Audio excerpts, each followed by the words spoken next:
Before James Monroe sat in the White House, before the Monroe Doctrine, before Florida became part of the United States, before America began really seeing itself as the dominant power of the Western Hemisphere, James Monroe nearly died on a battlefield. Not as president, not as diplomat, not even as a statesman, but as an 18-year-old soldier fighting for a country that didn't exist. Perhaps understanding that moment helps us understand everything that followed. Because Monroe belonged to a generation unlike America would ever produce again. A generation that fought for independence, built a government from scratch, and then spent the rest of their lives trying to protect what they'd created. Today on the JQA treatment, we're exploring James Monroe, that revolutionary soldier, diplomat, Secretary of State, and eventually the man who transformed America's relationship with the world. But was Monroe simply protecting American independence, or was he laying the foundation for an American empire? So where do we begin?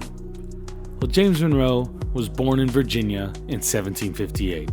Remember, Virginia was the biggest colony in the 13 colonies. And at first, his life appeared destined to follow a familiar path. His family owned a modest plantation, and like many young Virginians of his era, Monroe expected a future rooted in agriculture, local politics, and community life. But history had other plans, as we will definitely see. Now, when Monroe was 17 years old, tensions between Great Britain and the colonies erupted into open rebellion, and the world around him changed almost overnight. Now, his neighbors chose sides, families became divided, and the British Empire branded resistance as treason. So the colonies called it liberty. Monroe chose liberty. And leaving behind his studies at the College of William and Mary, he joined the Continental Army.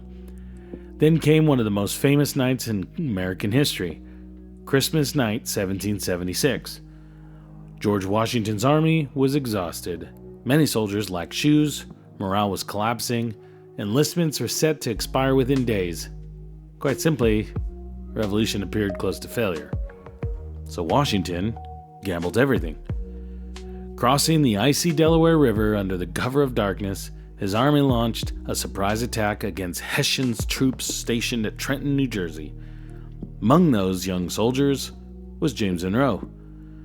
And during the attack, Monroe helped lead an advance force toward enemy positions. Then disaster struck. A musket ball tore through his shoulder as a soldier and severed an artery. Now, blood was pouring from the wound. It was like, now in the movies it would be showing the actual wound. For a few terrifying moments, it seemed that the future president would die before the United States even existed. But fortunately, like all these founding fathers, life had another story for him. A military surgeon managed to clamp the artery and save his life, and Monroe survived. Obviously, because otherwise I wouldn't be talking about this episode. But the experience stayed with him forever, and unlike many later politicians who spoke romantically about the revolution, Monroe had really lived it, and he had nearly died in it. And that fight for independence was not an abstract principle to him. It was kind of personal. And so the scar on his shoulder, I don't know why I can't say that word, his shoulder, the scar on his shoulder was a constant reminder. So following the war, Monroe's path intersected with another Virginian whose influence would shape pretty much the rest of his life. And it's not George Washington. It's another Virginian. You guessed it. Or maybe you didn't. Thomas Jefferson. Now imagine that for a moment. You're a young lawyer, beginning your career, and Thomas Jefferson becomes your mentor. Now, we can imagine it. Obviously, for the time, Thomas Jefferson was not bigger than life then. But he was known. And Jefferson didn't simply just teach Monroe law, he taught him how to think about America. Jefferson envisioned a republic free from European influence. A nation of independent citizens, a country that would expand westward across a vast continent. a people capable of governing themselves without kings or emperors. Now, years later, we would see Jefferson's fingerprints all over Monroe's policies. You'd see the expansion, you'd see republicanism, suspicion of foreign interference. Now, these became Monroe's guiding principles as well. And over the next 2 decades, Monroe steadily climbed the political ladder. Now, he served in Congress, he became a United States Senator, and he governed Virginia.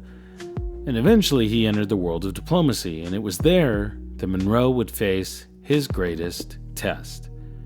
Because in 1794, President George Washington appointed Monroe as America's minister to France. And at first glance, the assignment seemed ideal. After all, France had been America's greatest ally during the Revolution.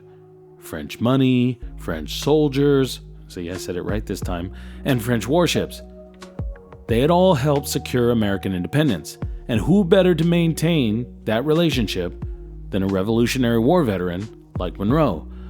But when Monroe arrived in Paris, he discovered a nation consumed by chaos because the French Revolution was spiraling into violence. King Louis XVI had already been executed.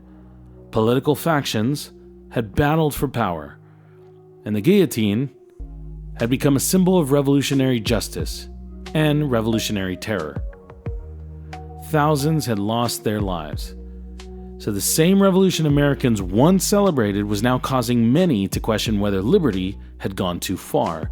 And this is something that I always usually tell students, is that you had 3 different revolutions when we're going over this period of time. You had the Glorious Revolution, where there was no bloodshed, and you had the American Revolution, where there's some bloodshed, and then you have the French Revolution, where it's the, oh my God, there is so many blood. There's so much blood, right? And so that is what's happening, is the guillotine is causing not only this symbol of revolutionary justice, but it's also revolutionary terror. And Monroe found himself trapped between these competing loyalties. On one side stood France, America's old ally, and then on the other stood Washington's administration, which wanted strict neutrality. The question facing Monroe was kind of profound. Should America stand by the nation that had helped secure its independence, or should it place its own interests above revolutionary friendship? I think for Monroe, it was also the idea that there was no actual government. There was the people that were rebelling, but there was also chaos in the sense that nobody was actually truly in charge. And so Monroe's sympathies were leaning strongly toward France, but when he arrived, French crowds celebrated him, which obviously makes him lean more towards France and the French crowds. French officials welcomed him warmly, so now he's even leaning more towards the French. And at one point, Monroe even presented an American flag to French leaders as a symbol of Republican solidarity. When I say French leaders, these are, again, some of the French leaders that are around certain regional parts of the country. And back home, Washington and Federalist leaders grew increasingly concerned. They feared Monroe was becoming too closely aligned with the French. Eventually, the disagreement cost him his position, and Washington recalled him in 1796. For Monroe, this was kind of painful, because it taught him one of the most important lessons of his life, that foreign policy was rarely about friendship. It was about national interest, and that lesson would shape every major diplomatic decision he made afterward. Because when President James Madison appointed Monroe Secretary of State in 1811, this is fast forwarding now, the United States stood on the edge of another crisis. Relations with Great Britain had deteriorated dramatically. British warships routinely stopped American vessels. American sailors were impressed into British service. And trade had suffered. National pride had suffered even more. So many Americans believed that Britain still treated the United States as a rebellious colony rather than an independent nation. The question that was confronting Monroe was familiar. How does a young republic stand up to a global superpower? And in 1812, another War of Independence came. And for much of the conflict, events unfolded badly for the United States. American invasions of Canada failed, British forces blockaded American ports, and economic hardship spread. Then came perhaps the darkest moment when, in August of 1814, the British troops marched into Washington, D.C. The government officials fled, and they got the hell out of there. The Capitol burned, and so did the White House. And the young republic appeared humiliated before the world. Yet amid the chaos, Monroe became one of the administration's most active leaders. At one point, he personally rode into the countryside to gather intelligence on British troop movements. Now think about it. A cabinet official, one of the highest-ranking men in government, riding through enemy territory searching for information. You would not see that today. At all. At all. So, one of the highest-ranking men in government, riding through enemy territory. So it speaks something fundamental about Monroe's character. He never stopped being the young soldier from Trenton, New Jersey. Now, when crisis arrived, Monroe moved toward it, not away from it. Madison soon appointed him Secretary of War in addition to Secretary of State, so making him one of the few Americans ever to hold both positions simultaneously. Monroe immediately began reorganizing defenses, strengthening military administration, and restoring confidence in the government. But military victories alone would not end the conflict. Peace had to require diplomacy. And so by late 1814, both Britain and the United States were exhausted. The war had become expensive. Neither side had achieved a decisive breakthrough. British leaders wanted peace. American leaders wanted peace. The question was, what would peace look like? And so negotiators gathered in the Belgian city of Ghent, and the discussions were difficult. British diplomats arrived from a position of strength. Napoleon had recently been defeated in Europe, freeing Britain to focus its attention elsewhere. So some British negotiators demanded the creation of a Native American buffer state in the Northwest Territory. Others sought territorial concessions. So many Americans feared the young republic would be forced to accept humiliating terms, but Monroe followed developments closely through Madison's administration, and the stakes were huge. If negotiations failed, the war would continue. And if America conceded too much, independence itself could appear compromised, and this is why people call it the Second War of Independence. After months of negotiations, something unexpected happened. Both sides largely agreed to return to the status quo. The Treaty of Ghent restored pre-war boundaries. No territorial changes happened. Most major issues remained unresolved, and so on paper the treaty looked pretty much anticlimactic. Yet history rarely operates only on paper. Weeks later, news arrived that Andrew Jackson had defeated British forces at the Battle of New Orleans. Although the battle occurred after the treaty had already been signed, Americans connected the two events. They didn't see a stalemate, they saw triumph, and so the United States had survived another war against the most powerful empire on earth.